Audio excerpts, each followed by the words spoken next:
Le régime totalitaire nazi. Comment se met en place et se caractérise le régime totalitaire nazi? Notre étude comporte 3 points. En première partie, l'installation de la dictature nazie. En second point, l'idéologie nazie.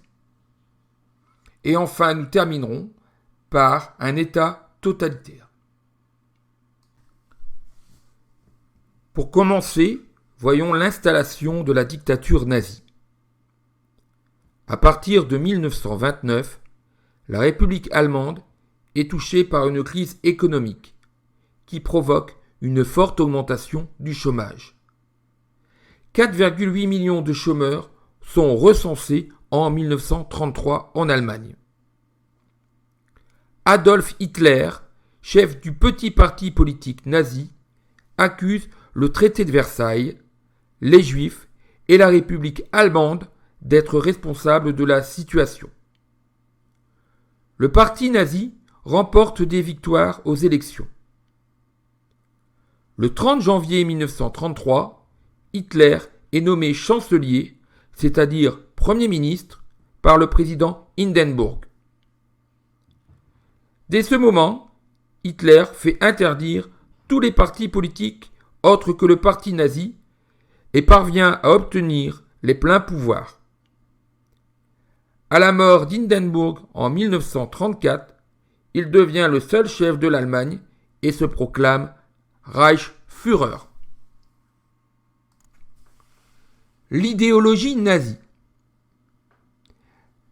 Les idées de ce parti sont développées dans un livre écrit en 1923 par Adolf Hitler, Mein Kampf, c'est-à-dire Mon combat en français. Dans ce livre, il développe des idées racistes. Pour lui, les Allemands appartiennent à une race supérieure, les Aryens. Les Juifs sont considérés comme une menace contre le peuple allemand. Il parle aussi d'idées expansionnistes. Hitler est opposé au traité de Versailles. Il veut réunifier tous les Allemands dans un seul État et partir à la conquête d'un espace vital. Dès son arrivée au pouvoir en 1933, Hitler met en place une politique antisémite, c'est-à-dire anti-juive. Il est pour le boycott des magasins juifs, c'est-à-dire interdire aux Allemands d'aller dans ces magasins. En 1935, ce sont les lois de Nuremberg. Les Juifs perdent leur citoyenneté allemande. Il est interdit pour eux de se marier avec des non-juifs. En 1938, nous pouvons noter la triste nuit de cristal, qui est une vague de violence antisémite en Allemagne. Hitler va aussi persécuter les homosexuels et les handicapés. Dès 1933, en violation du traité de Versailles, Hitler réarme le pays.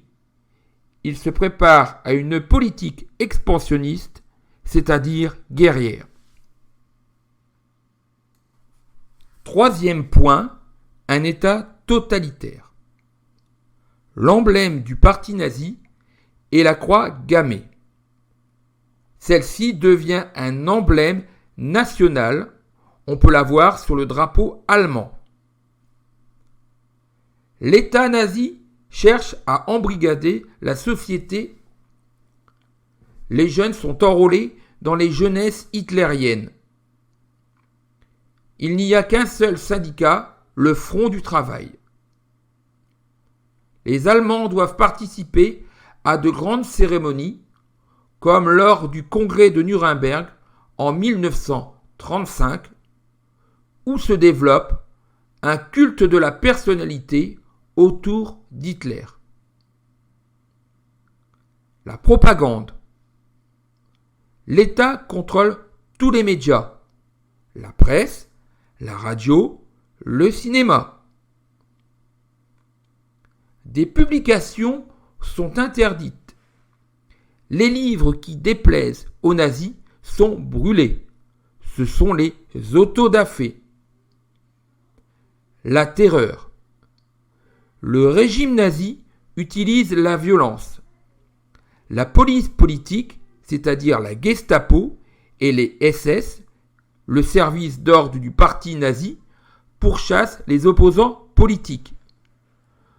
De nombreux opposants, comme les communistes, les homosexuels et les juifs, sont envoyés dans des camps de concentration. À Dachau, par exemple. Un camp de concentration est un camp où sont enfermés les individus jugés dangereux par les nazis. Ils sont soumis aux travaux forcés, à peine nourris, ils sont maltraités et souvent tués.